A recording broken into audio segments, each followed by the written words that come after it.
Environmental sociology is typically defined as the sociological study of societal-environmental interactions, although this definition immediately presents the problem of integrating human cultures with the rest of the environment. Although the focus of the field is the relationship between society and environment in general, environmental sociologists typically place special emphasis on studying the social factors that cause environmental problems, the societal impacts of those problems, and efforts to solve the problems. In addition, considerable attention is paid to the social processes by which certain environmental conditions become socially defined as problems. Although there was sometimes acrimonious debate between the constructivist and realist camps within environmental sociology in the 1990s, the two sides have found considerable common ground as both increasingly accept that while most environmental problems have a material reality, they nonetheless become known only via human process such as scientific knowledge, activists' efforts, and media attention. In other words, most environmental problems have a real ontological status despite our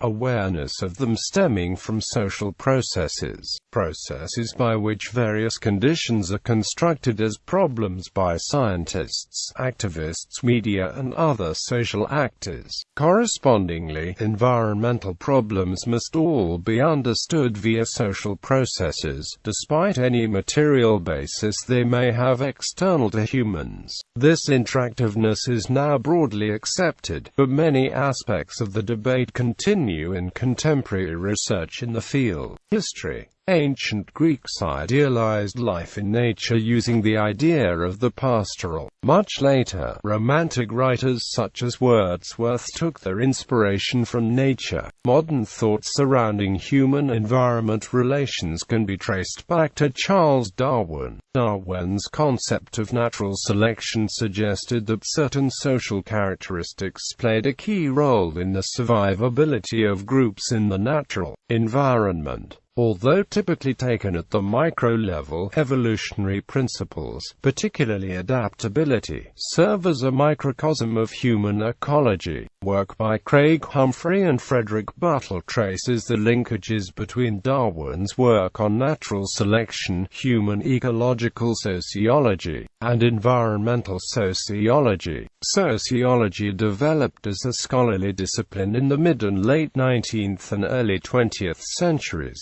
in a context where biological determinism had failed to fully explain key features of social change, including the evolving relationship between humans and the natural environments.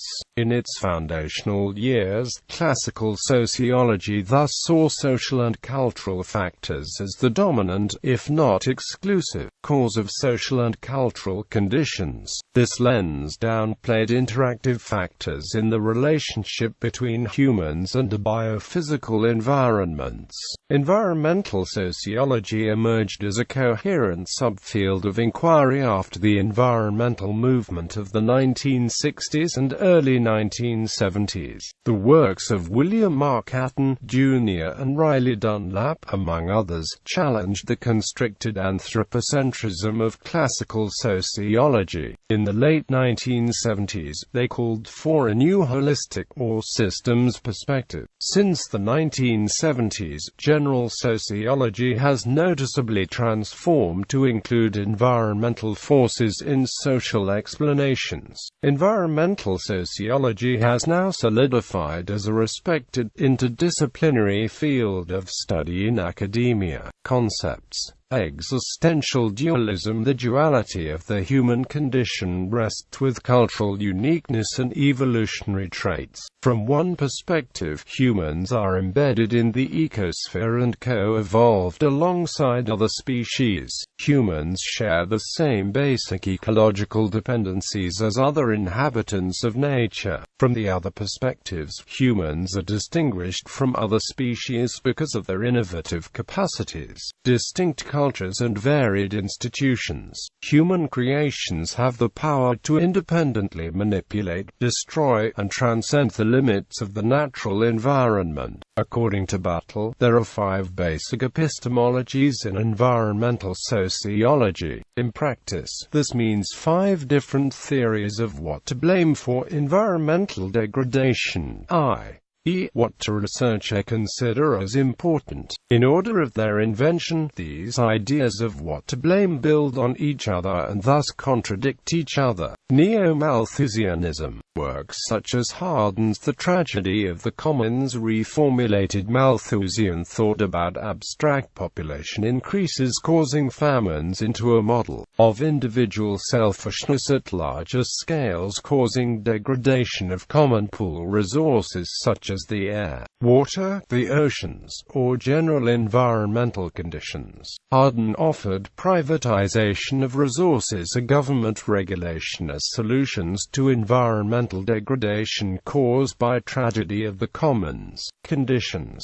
Many other sociologists shared this view of solutions well into the 1970s. There have been many critiques of this view, particularly political scientist Elinor Ostrom, or economists Amartya Sen and Esther Boserup. Even though much of mainstream journalism considers Malthusianism the only view of environmentalism, most sociologists would disagree with Malthusianism since social organizational issues of environmental degradation are more demonstrated to cause environmental problems than abstract population or selfishness per se. For examples of this critique, Ostrom in her book Governing the Commons, The Evolution of Institutions for Collective Action argues that instead of self-interest always causing degradation, it can sometimes motivate people to take care of the common property resources. To do this they must change the basic organizational rules of resource use. Her research provides evidence for sustainable resource management systems around common pool resources that have lasted for centuries in some areas of the world. Amartya Sen argues in his book Poverty and Famines, an essay on entitlement and deprivation, that population expansion fails to cause famines or degradation as Malthusians and Neo-Malthusians argue. Instead, in documented cases, a lack of political entitlement to resources that exist in abundance causes famines in some populations. He documents how famines can occur even in the midst of plenty or in the context of low populations. He argues that famines would only occur in non-functioning democracies or unrepresentative states. Esther Boserup argues in her book The Conditions of Agricultural Growth, the economics of agrarian change under population pressure from inductive, empirical case analysis, that Malthus's more deductive conception of a presumed one-to-one relationship with agricultural scale and population is actually reversed. Instead of agricultural technology and scale determining and limiting population as Malthus attempted to argue, Boserup argued the world is full of cases of the direct opposite, that population changes and expands agricultural methods. Ego-Marxists Collarel and Schneiberg argues against Malthusianism with the rationale that under larger capitalist economies, human degradation moved from a localized, population-based degradation to organizationally caused degradation of capitalist political economies to blame. He gives the example of the organized degradation of rainforest areas, which states and capitalists push people off the land before it is degraded by organizational means. Thus, many authors are critical of Malthusianism, from sociologists to economists to political scientists, and all focus on how a country's social organization of its extraction can degrade the environment independent of abstract population. New ecological paradigm. In the 1970s, the new ecological paradigm conception critiqued the claimed lack of human environmental focus in the classical sociologists and the sociological priorities the followers created. This was critiqued as the human exceptionalism paradigm. The HEP viewpoint claims that human-environmental relationships were unimportant sociologically because humans are exempt from environmental forces via cultural change. This view was shaped by the leading Western worldview of the time and the desire for sociology to establish itself as an independent discipline, against the then popular racist biological environmental determinism where environment was all. In this HEP view, human dominance was felt to be justified by the uniqueness of culture, argued to be more adaptable than biological traits. Furthermore, culture also has the capacity to accumulate and innovate, making it capable of solving all natural problems. Therefore, as humans were not conceived of as governed by natural conditions, they were felt to have complete control of their own destiny. Any potential limitation posed by the natural world was felt to be surpassed using human ingenuity. Research proceeded accordingly without environmental analysis. In the 1970s, sociological scholars Riley Dunlap and William Mark Catton, Jr. began recognizing the limits of what would be termed the human exceptionalism paradigm. Catton and Dunlap suggested a new perspective that took environmental variables into full account. They coined a new theoretical outlook for sociology, the new ecological paradigm, with assumptions contrary to HEP. The NEP recognizes the innovative capacity of humans, but says that humans are still ecologically interdependent as with other species. The NEP notes the power of social and cultural forces but does not profess social determinism. Instead, humans are impacted by the cause, effect, and feedback loops of ecosystems. The Earth has a finite level of natural resources and waste repositories. Thus, the biophysical environment can impose constraints on human activity. They discussed a few harbingers of this NEP in hybridized theorizing about topics that were neither exclusively social nor environmental. Explanations of environmental conditions. It was additionally a critique of Malthusian views of the 1960s and 1970s. Dunlap and Catton's work immediately received a critique from Buttle, who argued to the contrary that classical sociological foundations could be found for environmental sociology, particularly in Weber's work on ancient agrarian civilizations, and Durkheim's view of the division of labor as built on a material premise of specialization in response to material scarcity. This environmental aspect of Durkheim has been discussed by Schneeberg as well. Eco-Marxism. In the middle of the HEP-NEP debate, the general trend of neo-Marxism was occurring. There was cross-pollination. Neo-Marxism was based on the collapse of the widespread believability of the Marxist social movement in the failed revolts of the 1960s and the rise of many new social movements that failed to fit in many Marxist analytic frameworks of conflict sociology. Sociologists entered the fray with empirical research on these novel social conflicts. Neo-Marxism's stress on the relative autonomy of the state from capital control instead of it being only a reflection of economic determinism of class conflict yielded this novel theoretical viewpoint in the 1970s. Neo-Marxist ideas of conflict sociology were applied to capital, state, labor, environmental conflicts instead of only labor, capital, state conflicts. Overproduction. Therefore, some sociologists wanted to stretch Marxist ideas of social conflict to analyze environmental social movements from this materialist framework. Instead of interpreting environmental movements as a more cultural, new social movement, separate than material concerns, So, eco-Marxism was based on using neo-Marxist conflict sociology concepts of the relative autonomy of the state applied to environmental conflict.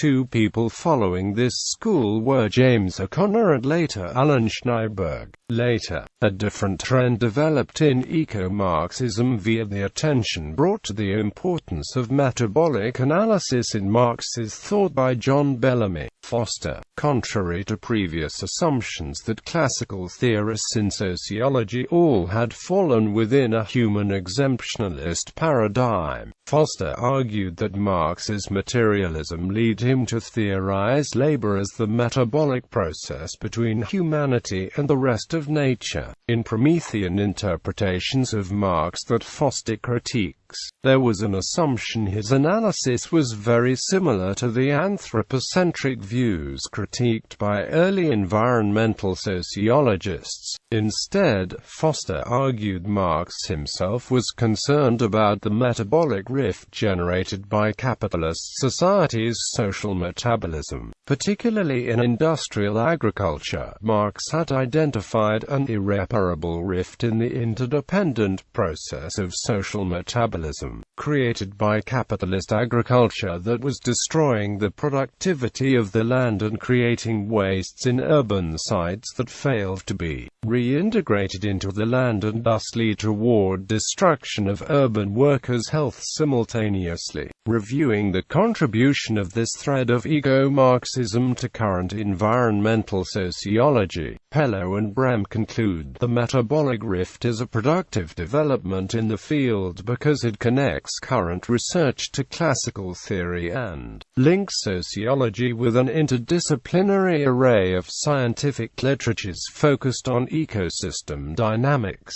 Foster emphasized that his argument presupposed the magisterial work of Paul Burkitt, who had developed a closely related red-green perspective rooted in a direct examination of Marx's value theory. Burkitt and Foster proceeded to write a number of articles together on Marx's ecological conceptions, reflecting the shared perspective. More recently, Jason W. Moore, inspired by Burkitt's value-analytical approach to Marx's ecology and arguing that Foster's work did not in itself go far enough, has sought to integrate the notion of metabolic rift with world systems theory, incorporating Marx and value-related conceptions. For Moore, the modern world system is a capitalist world ecology, joining the accumulation of capital, the pursuit of power, and the production of nature in dialectical unity. Central to Moore's perspective is a philosophical rereading of Marx's value theory, through which abstract social labor and abstract social nature are dialectically bound. Moore argues that the emergent law of value from the 16th century was evident in the extraordinary shift in the scale, scope, and speed of environmental change. What took pre-modern civilization centuries to achieve, such as the deforestation of Europe in the medieval era, capitalism realized in mere decades.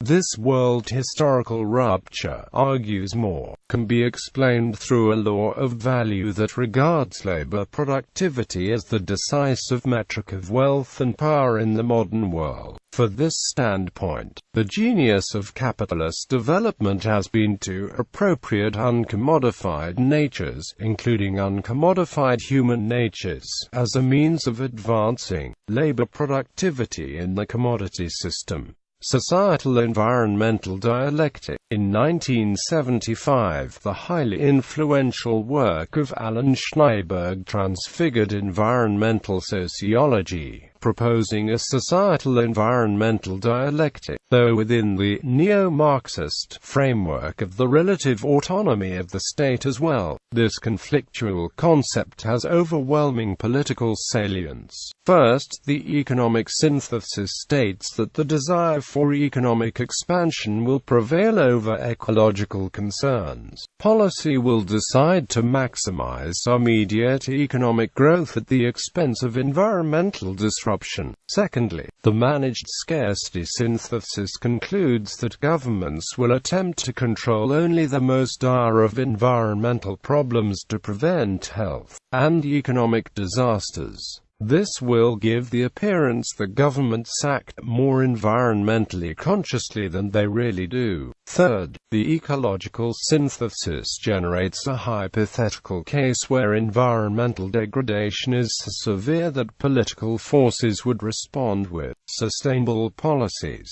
The driving factor would be economic damage caused by environmental degradation. The economic engine would be based on renewable resources at this point. Production and consumption methods would adhere to sustainability regulations. These conflict-based syntheses have several potential outcomes. One is that the most powerful economic and political forces will preserve the status quo and bolster the dominance. Historically, this is the most common occurrence. Another potential outcome is for contending powerful parties to fall into a stalemate. Lastly, tumultuous social events may result that redistribute economic and political resources. Treadmill of production. In 1980, the highly influential work of Alan Schneeberg entitled The Environment, From Surplus to Scarcity was a large contribution to this theme of a societal environmental dialectic, moving away from economic reductionism like other neo-Marxists. Schneeberg called for an analysis of how certain projects of political capitalism encouraged environmental degradation instead of all capitalism. Per se, this ongoing trend in Marxism of neo-Marxist analysis here added the environmental conditions of abstract additions and withdrawals from the environment as social policies instead of naturalized contexts. Schneeberg's political capitalism, otherwise known as the treadmill of production, is a model of conflict as well as cooperation between three abstracted groups: the state, capital, and labor. He analyzes only the United States at length, though sees such a treadmill of production and of environmental degradation in operation in the Soviet Union and socialist countries as well. The desire for economic expansion was found to be a common political ground for all three contentious groups, in capital, labor, and the state, to surmount the separate interests and postpone conflict by all agreeing on economic growth. Therefore, grounds for a political alliance emerge among these conflictual actors when monopoly capitalism can convince both of the other nodes to support its politicized consolidation. This can appeal to the other nodes since it additionally provides expanding state legitimacy in its own funding while providing secure worker employment in larger industries with the desired stable and growing consumption. This political capitalism works against smaller-scale capitalism or other uses of the state or against other alliances of labor. Schneeberg called the acceleration of the treadmill this degradative political support for monopoly capitalism's expansion. This acceleration, he felt, was at root merely an informal alliance, based solely on the propaganda from monopoly capital and the state that worker consumption can only be achieved through further capitalist consolidation. However, Schneeberg felt that environmental damage caused by state political and labor-supported capitalist expansion may cause a decline both in the state's funding as well as worker livelihood. This provides grounds for both to reject the treadmill alliance with monopoly capital. This would mean severing organized labor support and state policy support of monopoly capital's desires of consolidation. Schneeberg is motivated to optimism by this potential if states and labor movements can be educated to the environmental and livelihood dangers in the long run of any support of monopoly capital. This potentially means these two groups moving away from subsidizing and supporting the degradation of the environment. Schneeberg pins his hopes for environmental improvement on deceleration of the treadmill, how mounting environmental degradation might yield a breakdown in the acceleration-based treadmill alliance. This deceleration was defined as state and working labor movements designing policies to shrink the scale of the economy as a solution to environmental degradation and their own consumptive requirements. Meanwhile, in the interim, he argued a common alliance between the three is responsible for why they prefer to support common economic growth as a common way to avoid their open conflicts despite mounting environmental costs from the state as well as for laborers due to environmental disruption. Ecological modernization and reflexive modernization. By the 1980s, a critique of eco-Marxism was in the offing, given empirical data from countries that were attempting to wed environmental protection with economic growth instead of seeing them as separate. This was done through both state and capital restructuring. Major proponents of this school of research are Arthur P. J. Moll and Gert Spoor-Agren. Popular examples of ecological modernization would be cradle-to-cradle production cycles, industrial ecology, large-scale organic agriculture, biomimicry, permaculture, agroecology and certain strands of sustainable development, all implying that economic growth is possible if that growth is well organized with the environment in mind. Reflexive modernization. The many volumes of the German sociologist Ulrich Beck first argued from the late 1980s that our risk society is potentially being transformed by the environmental social movements of the world into a structural change without rejecting the benefits of modernization and industrialization. This is leading to a form of reflexive modernization with a world of reduced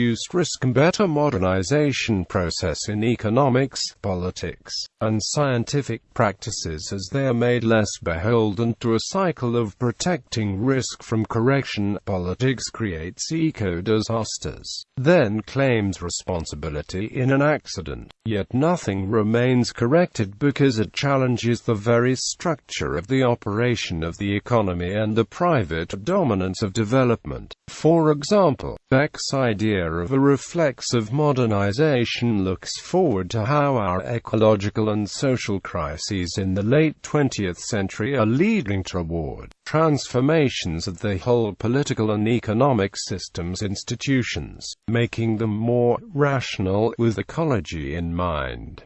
Social construction of the environment. Additionally, in the 1980s, with the rise of postmodernism in the Western Academy and the appreciation of discourse as a form of power, some sociologists turned to analyzing environmental claims as a form of social construction more than their material requirement. Proponents of this school include John A. Hannigan, particularly in environmental sociology, a social constructionist perspective. Hannigan argues for a soft constructionism over a hard constructionism.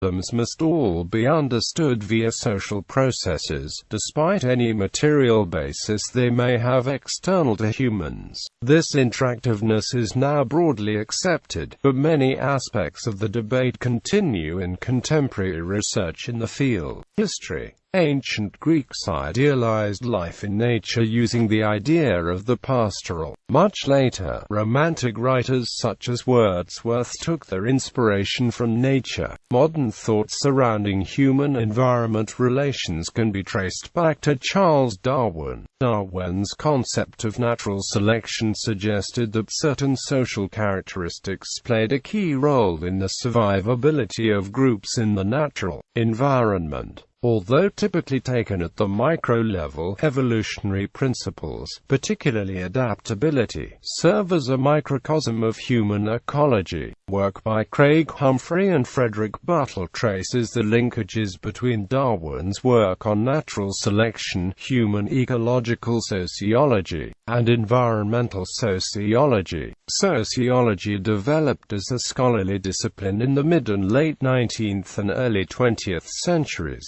in a context where biological determinism had failed to fully explain key features of social change, including the evolving relationship between humans and the natural environments.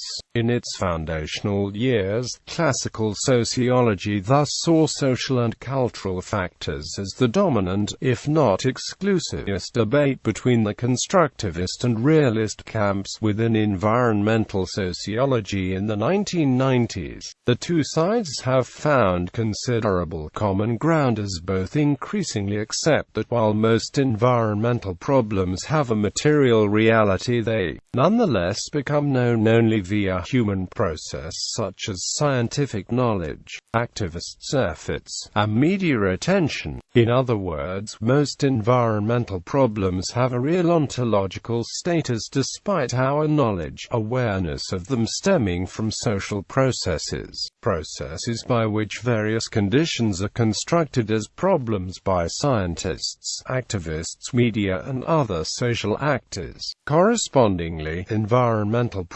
environmental sociology is typically defined as the sociological study of societal environmental interactions, although this definition immediately presents the problem of integrating human cultures with the rest of the environment. Although the focus of the field is the relationship between society and environment in general, environmental sociologists typically place special emphasis on studying the social factors that cause environmental problems, the societal impacts of those problems, and efforts to solve the problems. In addition, considerable attention is paid to the social processes by which certain environmental conditions become socially defined as problems. Although there was sometimes acrimony cause of social and cultural conditions, this lens downplayed interactive factors in the relationship between humans and biophysical environments. Environmental sociology emerged as a coherent subfield of inquiry after the environmental movement of the 1960s and early 1970s. The works of William Mark Catton, Jr. and Riley Dunlap, among others, challenged the constricted anthropocentrism of classical sociology. In the late 1970s, they called for a new holistic, or systems perspective. Since the 1970s, general sociology has noticeably transformed to include environmental forces in social